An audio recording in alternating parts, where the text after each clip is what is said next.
Good morning and welcome to Prepper Talk Radio. As usual, Good morning. Mr. PrepperCon Scott, and we've got Shane, the prepared guy in studio. As always, Happy to be here. It is so good to As have always. us both here.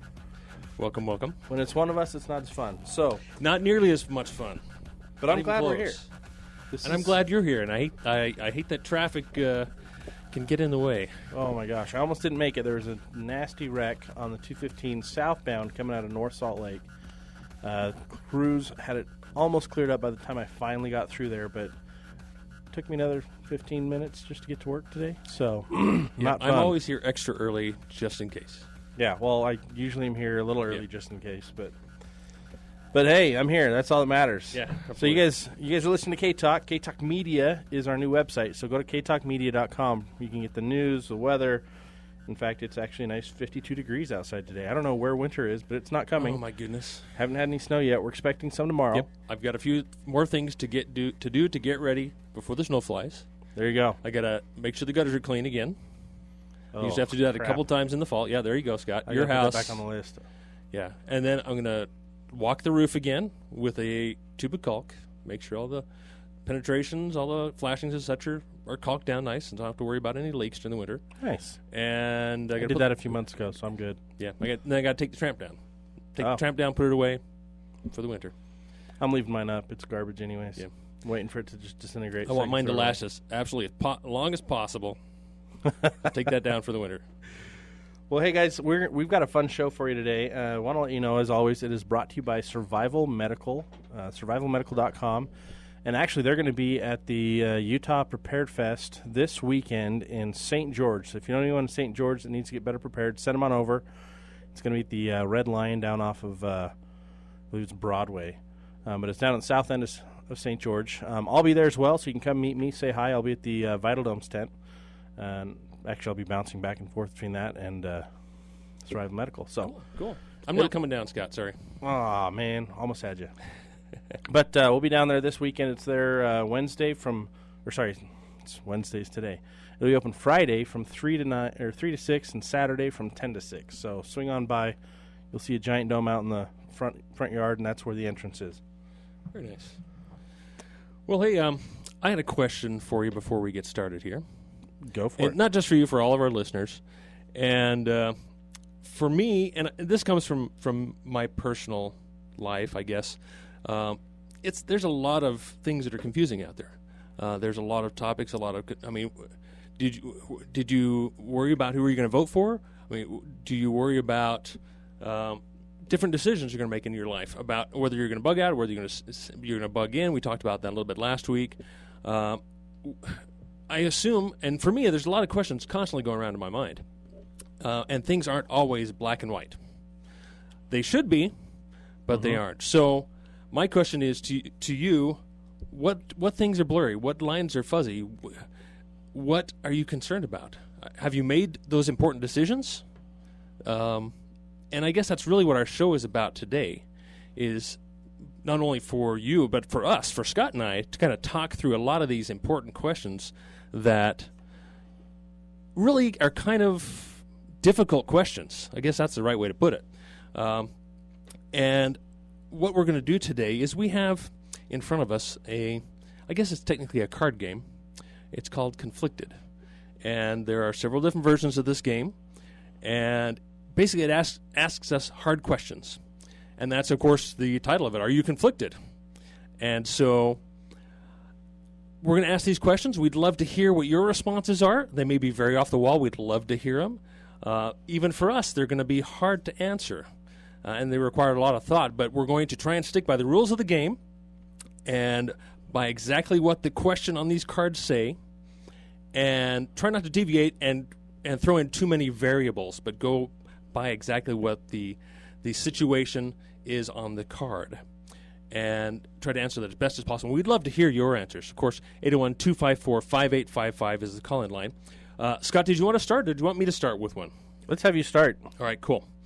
All right, so this is basically a deck of cards is what it is. A deck of cards. It's like face cards, and on one side you've got a picture of a guy in a respirator and a full face mask. He's got a gun in his hand. He's got the rope around his shoulder.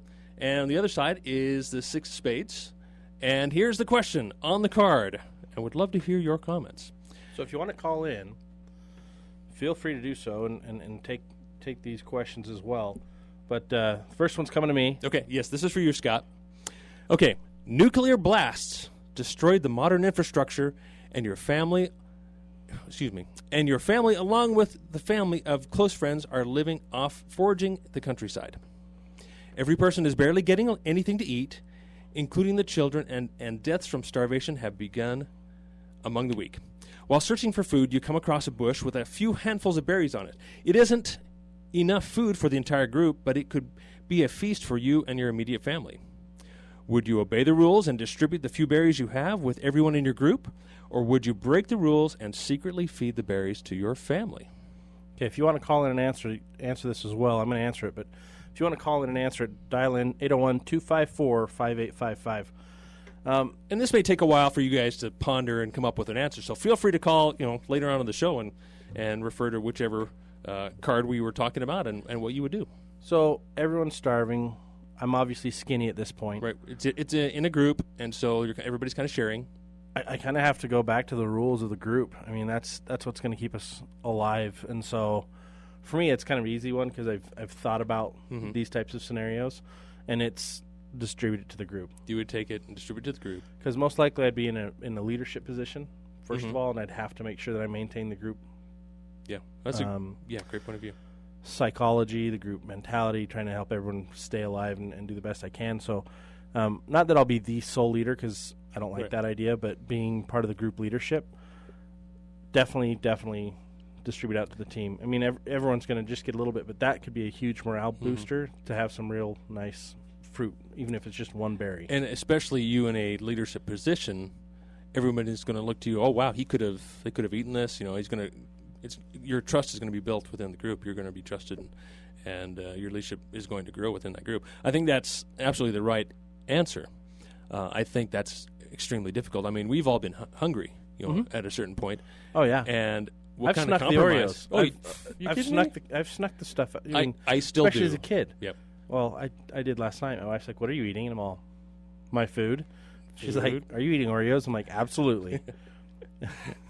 And Yep. So yeah, what's really the difference between finding a great raspberry bush and just picking them down yourself? Whether it's for you, your kids, or your family, or just yourself. That's a and I think in order to fully comprehend this, you have to get yourself hungry. Oh, yeah. You've got to be hungry. You've got to fast or whatever you want to call that, and try to resist. Well, the hardest part is when you have kids. Oh, yeah. Seeing your child suffering, starving, Yep. suffering. That's a tough decision. That's right going to there. be the hardest part. I don't have kids yet, so it's easy for me to say I'm giving it to the group. But when I have kids, that may be a complete game changer. Yeah. I might be like, I'm sorry, but my kids They come first. I mean, and that's really the truth. Is family comes first, group comes second. But if you look in nature, that's a falsehood. Now, if you look in nature, you look at the animals, you look at who takes care of who first. Mama bear feeds herself That's first. true.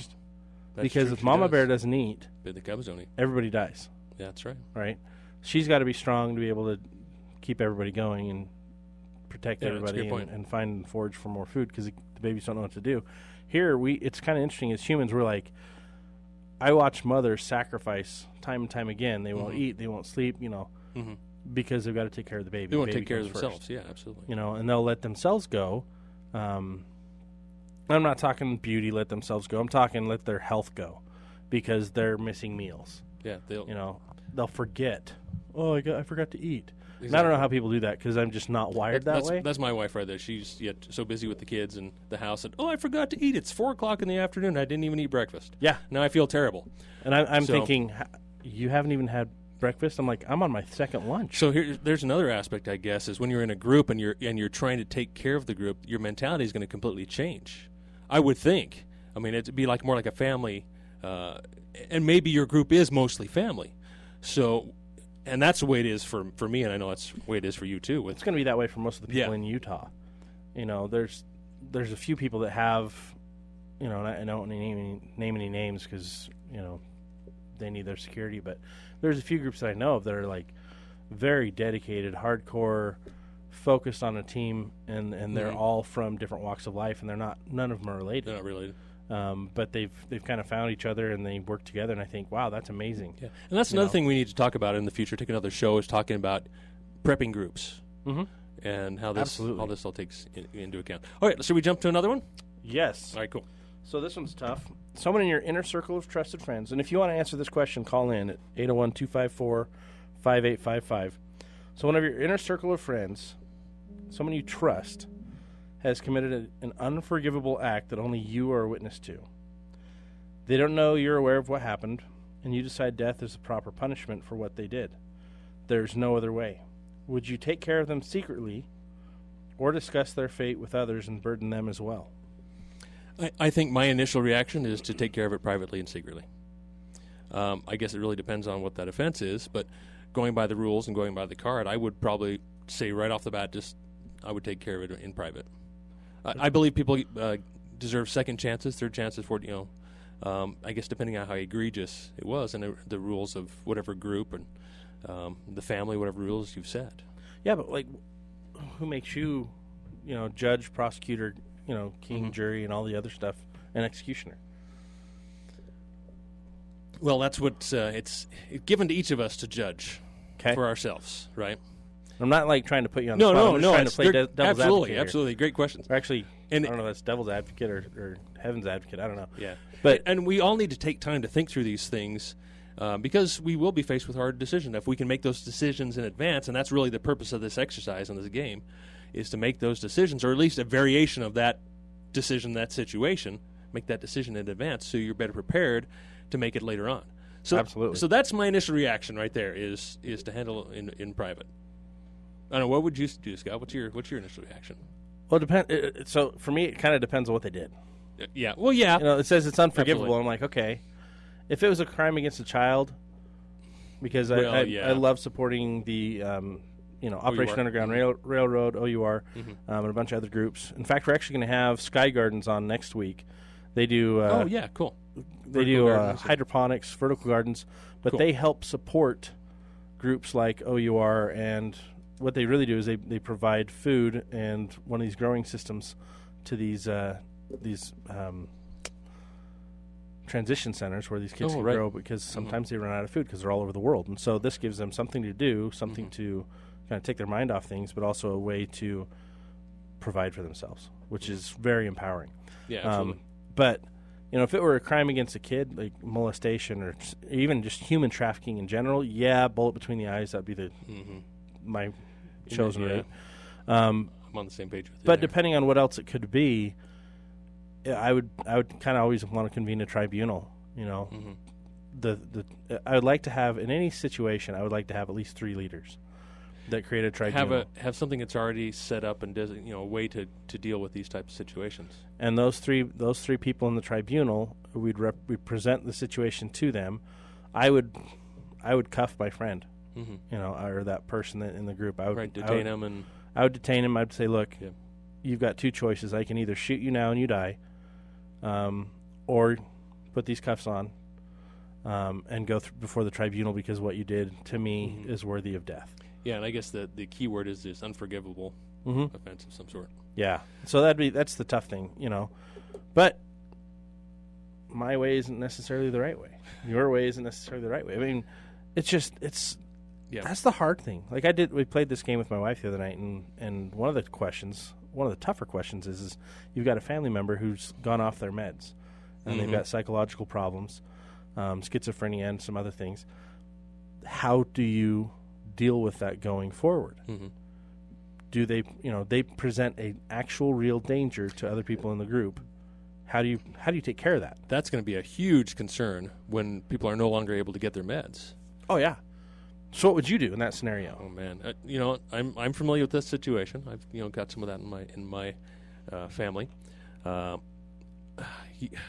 don't know. I honestly haven't thought about that much, which I need to. So that's a great question. Well, there's our music. Listeners, what would you do in that situation? Call in after the break and tell us your thoughts. As a reminder, we're brought to you by Survival Medical, the toughest first aid kits in the world. They last 20 years. Amazing. That's what I carry in my car. That's what Shane carries in his car. We'll be right back after the break. You're listening to K-Talk Radio. That's KTKK a.m. 6:30. Tune in at ktalkmedia.com, our fresh new website. All new K-Talk Media. Online at ktalkmedia.com. Welcome to the dance party, the post-apocalyptic nightclub. You're listening to K-Talk Radio, and more specifically, Prepper Talk Radio. We're excited. We love doing this show. We love the callers. We love you guys participating. Last week we had a caller call in and tell her that this is the show she looks forward to every week. Thank you for that. Yeah, those kind awesome. words. We don't get paid to do this. We do this because we feel like there's a need, and we love it. Mm-hmm. So today, Absolutely. what we're doing, let me go back real quick. Make sure you check out our website and download the app. Go to ktalkmedia.com and get involved. It tracks kind of the listeners, what's going on, does push notifications if you want it to. And then we have our text in line, so you can text in and That's right. I keep participate forgetting in about polls. The number for that is 727-888-2777. Pretty cool technologies. And then you can follow us on Facebook at KTKKK Talk and Prepper Talk Radio. that. Yep. And don't forget that about the archives. You can go back and listen to anybody's show, including our own. We also take video of our show and we put it on Prepper Talk TV. Mm-hmm. On YouTube.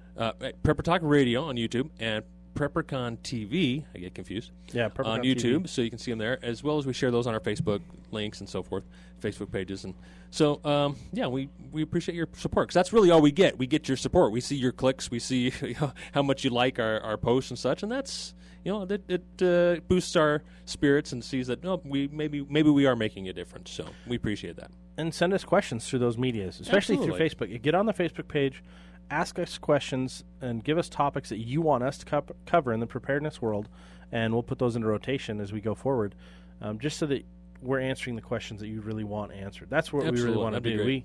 We spend a lot of time putting together shows every week, putting together content, going through, for example, with Conflicted, we went through the deck, we picked the ones that are kind of the tougher ones, that would make you think. We want you to think. We want you to be proactive in your preparedness. And although you may never come across the situation, it would at least start to awaken your mind as to the possibilities of what maybe a post-apocalyptic, I don't even like to call it that, but a life different than when we know it, which is surely coming. Things are changing, and so situations are changing, and so your decisions are going to be different. That's the most difficult thing, is to make good choices. Yep. And we just hope to maybe help enlighten you and ourselves, too. This is a learning experience for us, too. So, you've got a card in your hand. I got I'm another. curious. Yep, okay, here we go. 3 suspicious men approach your home seeking shelter, but you didn't have enough food or water to take them in. You had to turn them away. After talking, and as they turn to leave, you have the sinking feeling in your gut that they will be back when you least expect and try to loot your home. You would be at a severe disadvantage then, since they could overwhelm you if they caught you by surprise. Now is the only chance to take them out the easy way, even though they haven't openly posed a threat to you and your family. Would you murder them now, or would you let them go and take the risk of being killed by them later? I hate this game. I know. That's it's such a terrible. crappy question. And I need to read better. Ugh. So, Okay, yeah. so the scenario is 3 suspicious people show up. Yes. Guys, gals, whatever. You don't have enough food. You've got shelter, but you don't have enough food to take care Right, of. resources. Yeah. Right? And then, so you're short on resources, water, food, whatever else. But they're like, hey, help us. Mm-hmm. But you've got the sinking feeling that they're like, we're going to take everything you've got and harm you later. Yep. What would you do, Scott? Oh, I've got a family to protect.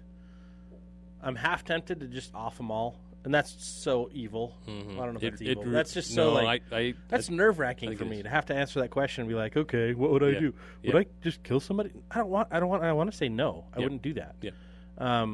But part of me is like, I better do that. From a strategic standpoint, I'm like, I kind of want to get one of my CIA buddies on the phone and have him tell us what he thinks. Mm-hmm.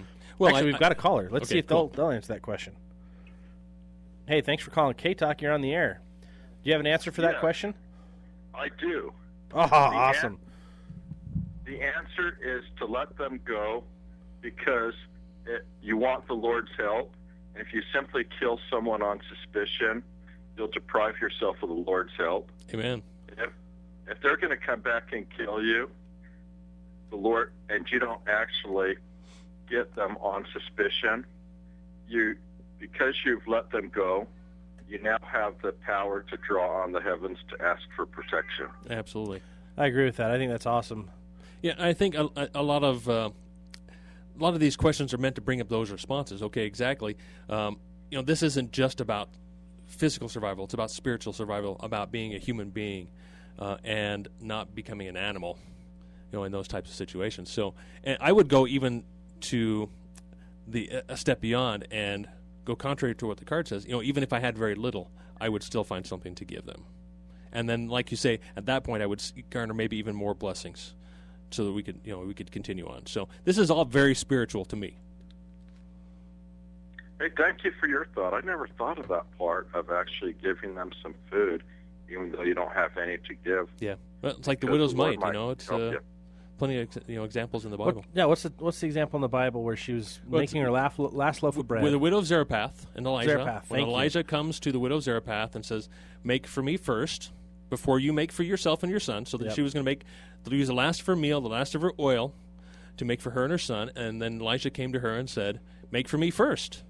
And she did, and they were both blessed. And the meal did not waste, and the cruse of oil didn't fail, and they ate for many days. So I believe in that. That's awesome. I mean, that's opposite what this card's saying, but, who cares? Well, no, the card's not saying that. Well, it's just saying you turned them away. It's saying you turned them away because you didn't have food. That's true. So I believe if you give, even with what little you have, that your meal won't waste. Your cruse of oil won't fail. So this is a great question. This is the follow-up to that. This is a card I read last night, and it said you kind of stumbled across, it's just you and your wife and your kids, and you've stumbled across a bus, a prison bus, that had wrecked on the side of the road. The grid's down. It's been a little while, a week, and this bus was a transport trying to get them these guys to a place where they could be locked up again. The bus is on fire. They're all trapped inside. You've got an axe. You can knock the window out and save them, or you can walk on by. What do you do? Because they're criminals, right? I mean, they probably deserve to die anyway, right? Well, I'm being facetious. Interesting, right? But it poses a real, true threat to you. But I kind of, my wife and I talked about it last night, and I was leaning towards rescue them, But there was a little part of me that's like, they're criminals. What do I do? But that's just because that's the way society's programmed us. That they can't be fixed. That they can't have gratitude. Yeah. Who knows? You don't know. You can't pass judgment on them, what they did, or why they're in there, or. So what would you do, caller? Actually, it would depend on how much knowledge I had of the court case and the crime. If I didn't have very much knowledge, I would simply give them the benefit of the doubt. Absolutely. If I had really a good knowledge and it was a thorough knowledge, and what I knew was not favorable, I would let him die. Well, it's a whole bus full. Yeah, a whole bus full of... That kind of changes the scenario a little bit. If it's a whole bus full, then I'd have to be merciful because I can't possibly know the story of everybody in there. Yeah. So I'd be merciful. Stand back and be prepared, and I agree with you. That's what I would do. I do too. Awesome. Thank you so much for your input. Thanks for your call. Appreciate it. All right, is it my turn or your turn? Well, no, I was just going to continue on that one for a second. Cool. It was just like, so last night our discussion on that one kind of went to, okay, let them go, but kind of stand back and let them kind of run off, and then you go your own way, hopefully opposite of where they're going. And that's also a whole lot of mouths potentially to feed, right? I mean, because they don't have any resources. They're stuck on a bus. overpower you to take the resources you have left. And so it's like, easily could overpower you. So you'd hope that they would be so grateful that you saved their life, that you spared them, that they'd move on. That humanity comes out in them. And, like, again, we can't pass judgment on whether they're kind people or not. I mean, they're just in a prison bus. They could all be guys that, they shoplifted when they were hungry, and then that's all it was, right? Very well. Could be, right. Next card? Or I'm trying to think it's your turn or my turn. But, so here's another one that kind of goes along those similar scenarios. So say that it's been 6 months since a major epidemic. A lot of people have died. Grid's still questionable. It's kind of coming back. But one of your one of your family members has joined the local authority who's reestablishing a government, and they knock on and they're going around knocking on everyone's doors, taking food, water, and all the weapons away. Exercising executive orders. Exercising some type of executive order. It's a martial law type situation. Right. And they're taking all these things back. And your brother-in-law or sister-in-law, whoever this is, or brother or sister, you know, a family member, they know what you have. And they say, if you don't give it all, I'm turning you in, and that means you go to prison and are possibly killed. And then your family goes without either way. Dude, that's way too hard. What do you do? That's a tough question. Holy cow. Boy, Problem is I love my family on both sides. Yeah, exactly. Some of them annoy me, but I'm like, oh. Well, haven't you seen, what's the movie?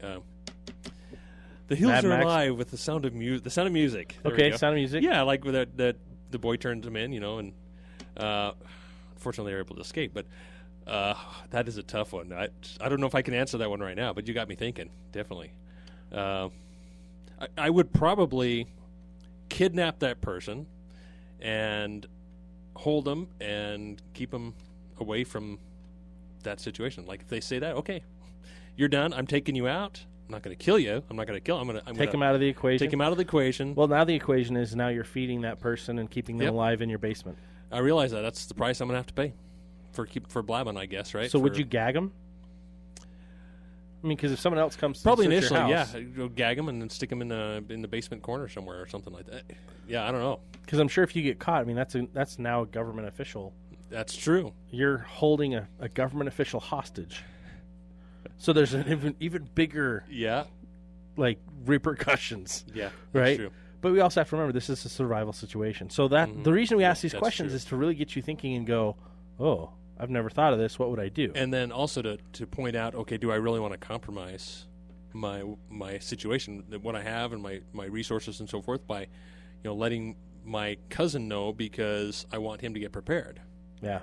So there's a lot of implications there. Well, here's another one is you're in a catch-22 scenario, right? With that person, and I tried to think of, okay, in my family, who would be the one that would do that? Right. Yeah. And I quickly identified who I thought that would be, and I'm like, I think I have an idea too. So then you have to figure out, okay, how do I address that with that person? Because that person's going to handle things a little differently than I would. Well, not a little differently, a lot differently.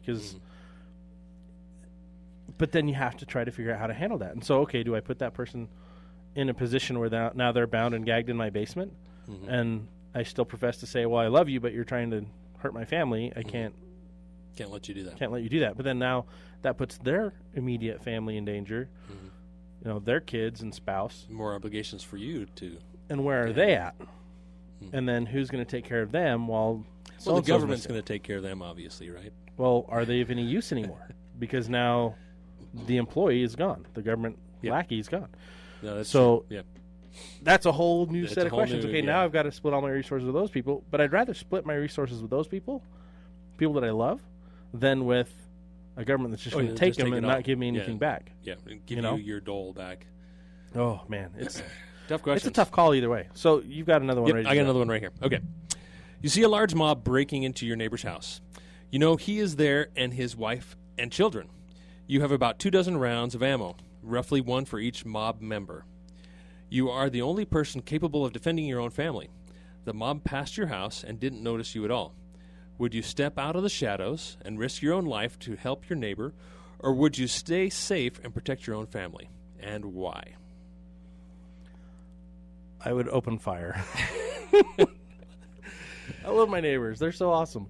I honestly would not hesitate because they don't know how much ammunition I have, and the reality is I have a lot more than 24. But in this scenario, exactly in this scenario, you only have enough. That's all I have. That's all you have.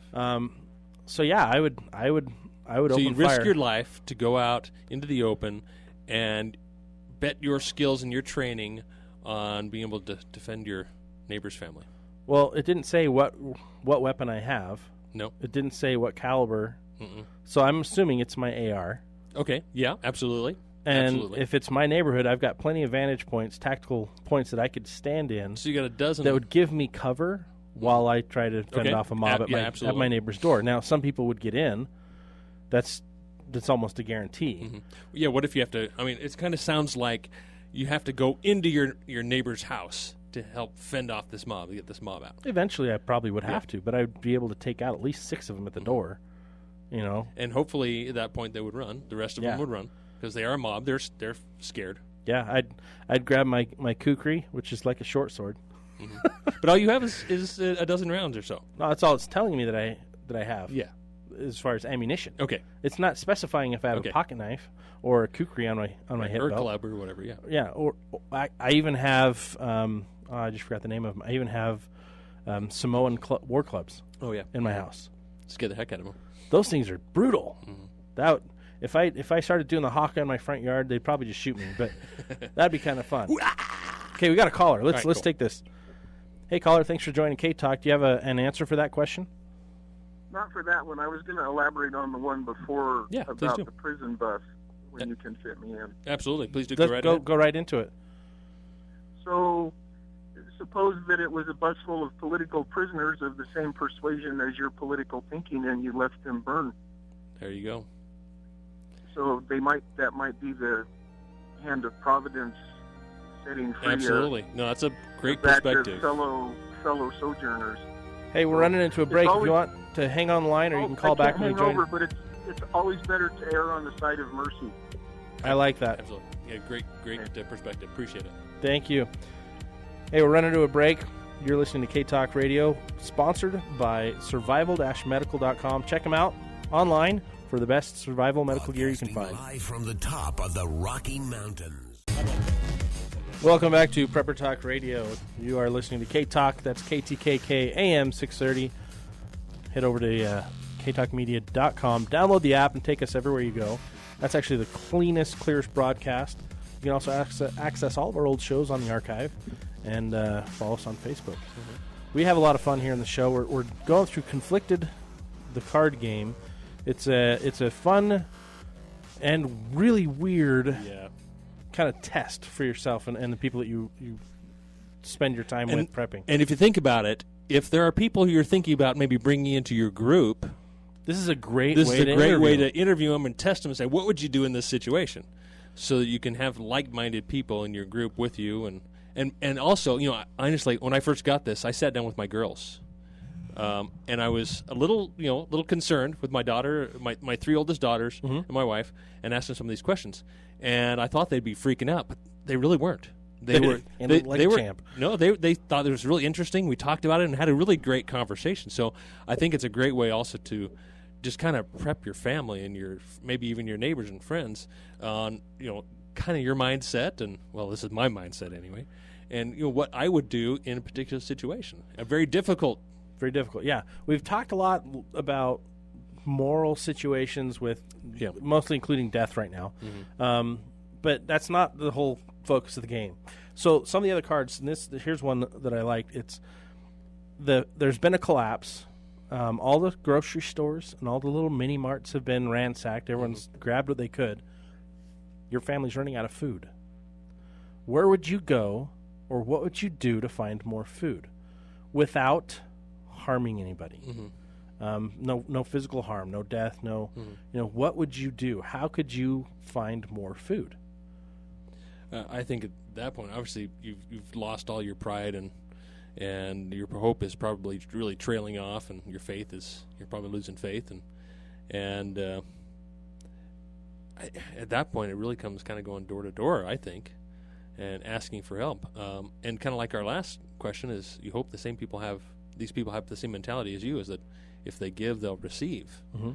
And that can be a very humbling experience, as well as you can gain a lot of gratitude through that type of experience, and teach your kids that lesson as well. So that's probably what I would do, is just go to neighbors and friends, and I hope to be a resource for my family in Yeah. that situation. Absolutely. So that's first. So, hopefully you would know if a particular family had a certain amount of resources and go to them first, because that's who we should go to first. We should go to family and friends first. Absolutely. And then hopefully we've gained a good enough rapport with our neighbors and friends that we could all work together. Don't answer this, but what if your family and friends and your neighbors had passed away and the numbers in your community were smaller?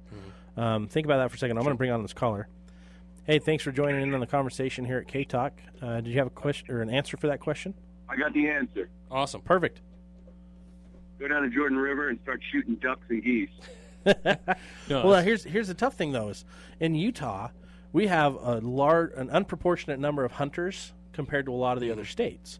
We have a ton of hunters. How much competition is there already going on down there?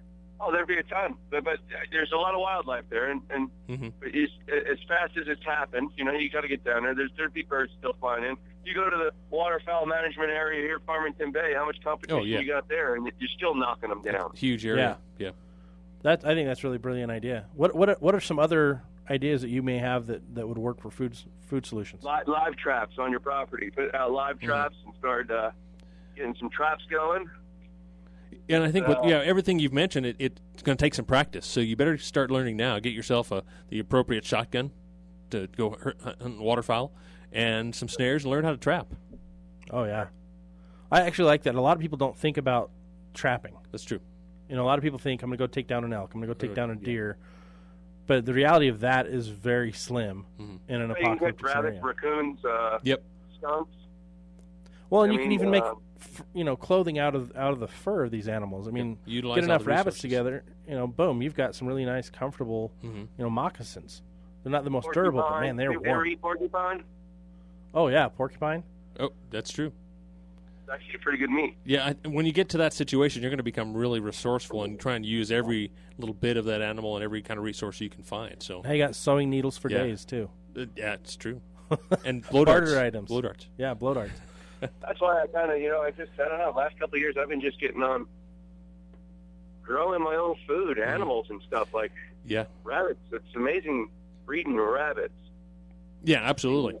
The cool thing about rabbits, my brother-in-law's got rabbits, and I don't have them because I know how much meat he can produce, and we kind of work together on things. But you can actually produce more meat from a buck and 2 does with rabbits than you can with cattle. Or chickens or anything. Yeah. Yeah. I mean, but rabbits, they produce so quickly and that you can actually produce more meat in a year than you can with cattle. Wow. I swear, every time they give birth, he's chasing them around in a circle, and they have another nest built already, and Yeah. they're breeding more. So, Well, they've got. So from what I understand, I could be wrong, but someone told me this, that rabbits have 2 uterus, so they can actually be pregnant While they're with 2 different batches of wow. baby rabbits. I at the never same heard that, time. but I'll look into it. Yeah, look into that. I don't know if that's really true or not, but because I'm not into animal husbandry enough to really know. But they're like, that's why you can get so many more rabbits, and that's why it appears that their birth cycle is so fast, because they can 'cause actually have more than one Wow. litter in there at a time. And I'm like, I need to do some research because I could just be spreading false rumors. But if that's the case, holy crap! Yeah, rabbits are a good way to go. Either way, I mean, just two does. I mean, anywhere from 3 to 7 rabbits at a time. Yeah, I think what that brings up to me, your point is that we all kind of get our little inspirations on what we should be doing. You feel you've got to be out, hunting and trapping or whatever. You've gotten that kind of inspiration, so you're working on that. We all need to kind of Even figure like that the out. grazing ducks and pigeons that are around. Like, Yeah. Absolutely, yeah. And, So what do you do though when those deplete? Like eventually those could deplete. What do you do when those deplete? Where do you go to find food at that well, point? you always want to be ahead of the game and thinking of other stuff for sure. Yeah, like your gardening and such, and Yeah. And use that getting for out your of town short term. maybe, and getting into some bigger game. Absolutely. And also All right, understanding take care, buddy. the flora All and right. fauna. Yeah, Thank thanks you for so your call. much. Appreciate it. All right, should we jump into another card here, Scott? Sure. You got one there? You want me one here? Go ahead. While you're pulling Okay. one up, though, let me tell you another thing that you can go do. A lot of people don't realize this, but if you go to your Home Depots and your Lowe's, they've got quite a bit of food there. Oh, that's true. They've got tons of drinks, Powerades, Gatorades, those types of drinks, and they've also got tons of snack foods that in a pinch, it'll fill your belly. And here's something also not to forget is like you say, the energy drinks, but also like the diet drinks, shakes, like the protein shakes. Oh yeah, like for diet drinks. I mean, yeah, those are great for survival. Yeah, not just for diets, but great for survival. Exactly, that's a great ones. Okay, cool.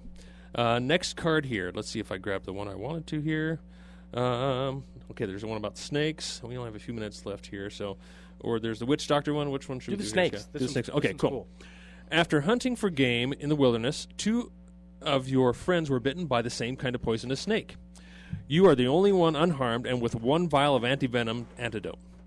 Both of your friends have lost consciousness, and they have their kids and wives waiting for their return. But you can only save one of them. A full dose of antidote is needed in order to save a life. Anything less would be just a waste. What criteria would you use to save one of them, and why? That sucks. That would really suck. So I've got to choose. You get two of your brother, a brother and a friend. You know, maybe it's 2 brothers. Maybe it's just 2 friends. Brothers. Yeah. I have to look at who's needed the most. I mean, really what it comes down to is like, and I can be wrong, and I have to be willing to live with that. You know, I'm going to carry that the rest of my life because I was the one that had to choose between 2 people I love. Right. Needed in the group as a resource for the group. Total need.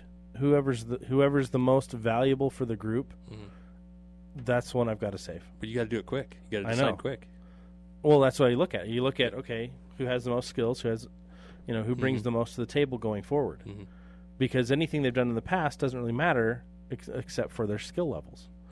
Because going forward, that's what it's going to come to. Because they both contributed with family, with goods, with services. Maybe in the past. Who's stronger, who's more healthy. Yeah, stronger, younger, more resilient. Skill levels, resourcefulness. Yeah, unfortunately, those are the things that you've got to go down to. Who's better at security? Who's better?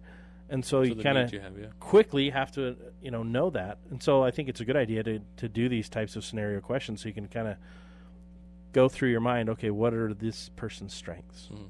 So don't get yourself bit. Don't get bit. Make sure you have always 2 to 3 times more of the medical stuff that you need. Just quadruple just in case, yeah. Go, and it's not that expensive. Just go get it. Go get as much as you can. 2 is 1, 1 is none. Yeah, 2 is 1, 1 is none. That's the Marine code for. That's a great point of view. It's not necessarily true because 1 is better than none, and True. I absolutely believe that. But yeah, I'm kind of getting to the point where now I can start to be more redundant in my preps. So. Well, I think the key is strategically redundant. I like to have as many things that are multi-use as possible. Absolutely. Multi-purpose and absolutely. redundant. It doesn't have to do the exact same job, but if it can do a carryover where it does this job and then does part of that job, and I've got something else that does the other part of that job, but then it has its other purposes, that's the way I want to go because then I've got more functionality across the board. It's hard to choose something that has a specific use. Oh, yeah. When... Like, for example, say pick a sniper rifle, with a nice powerful scope on it. It's really only good for a distance. It's not going to be a great weapon for defending up close. So I have a hard time with purchasing that kind of weapon because it's not as versatile. And we're getting off track, and that you want to be making sure you're looking at it for the multi-purpose use. Like I just bought a 308. That can be a good, decent, long-range protection. But I'm looking at it more for the fact that, hey, I can go hunting with a good, reliable gun that I don't really have to worry that much about. And sometimes you need to be specific in your skills. Yeah.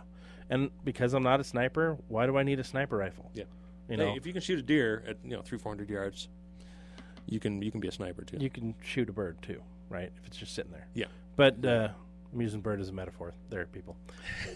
I think the idea that with the snake bite one though, it goes back to understanding and knowing who you've got with you, understanding and knowing what they bring to the table. I mean, I would want, like, if it was you and I and one other person, and let's just say the other person and I both got bit, I would want you to think of the group and think who's going to bring the most to the table to help the group going forward. That's what I would want you to do. And so I think when I'm answering these questions, I want to know not who's necessarily the better friend or... Yeah, I want the person... I want to be making the decision that I would hope the rest of the decisions the group's making, that the betterment of the group is more important than the single person.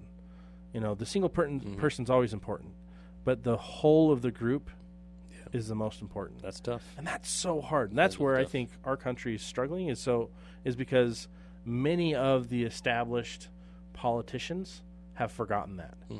And that's why there's so many people that are out of whack right now with where's our country going. And I'm like, our country's going where we want it to go if we start doing the right thing. Yeah, and they're also, they're focused on the betterment of the country as a whole rather than individuals. Yeah. So a whole nother road to go down, though. So that's why I want to kind of bring that focus in is when we're looking at the survival scenario, what do we all bring to the table?